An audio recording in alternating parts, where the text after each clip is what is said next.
साथीहरुलाई आज फेरि हाम्रो सोताङ अर्ग्यानिक फार्मको आउटलेट धरान शान्तिपथमा हाम्रो धरानकै उत्पादन स्थानीय उत्पादन हाम्रो महिला उद्यमी हाम्रो मनिता बहिनीको आफ्नो उत्पादन आइसकेको छ। उहाँको धेरै उत्पादन छ। उहाँको विशेष गरी साबुनसँग सम्बन्धित उहाँको उद्योग हो हैन।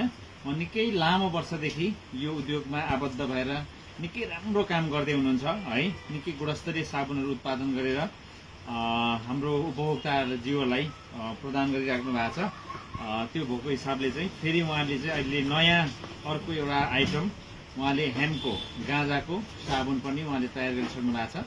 हामीसँग काठमाडौँको डाक्टर गणेश हेम्प उद्योगको गाँजाको साबुन पनि छ भने अब चाहिँ हाम्रो धरानमै उत्पादन भएको हाम्रो महिला उद्यमी मनिता बहिनीले उत्पादन गर्नुभएको गाँजाको साबुन पनि 1 कार्टुन आइपुगिसकेको छ। अब यसलाई पनि एकचोटि ट्राई किन नगर्ने हैन। यो हाम्रो आफ्नो उत्पादन धरानको उत्पादन र तपाईको चाहिँ धरानदेखि बाहिरका हाम्रो उपभोक्ताजीवहरूको लागि धरानको विशेष कोसेलीको रूपमा पनि यो लान सक्नुहुन्छ। यो एकचोटि प्रयोग गर्नुपर्छ किन भन्दाखेरि हाम्रो स्थानीय महिला उद्यमीहरू युवा उद्यमीहरूलाई हामीले मौका दिनुपर्ने हुन्छ। उहाँको उत्पादनलाई बरु उहाँको उत्पादनमा के कस्तो कमी कमजोरीहरू छ त्यो हामी करेक्सन गर्न हामीले सल्लाह सुझाव दिएर चाहिँ उहाँले करेक्सन गरेर अझै गुणस्तरीय उत्पादन उहाँले बनाउनु हुनेछ।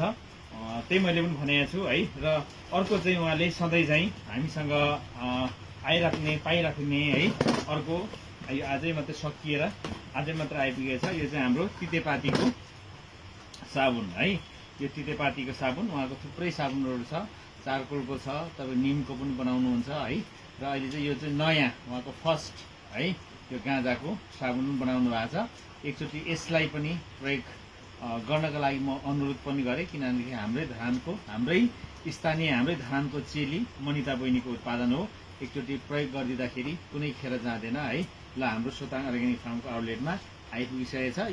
यो तितेपातीको त धेरै हाम्रो उपभोक्ताजीवहरूले प्रयोग गरिसक्नु भएको छ। यसको रिजल्ट त धेरै राम्रो उहाँले बताउनु भएको छ भने अब गाँजाको पालो पनि एकचोटि प्रयोग गरौँ ल। हस्, धन्यवाद।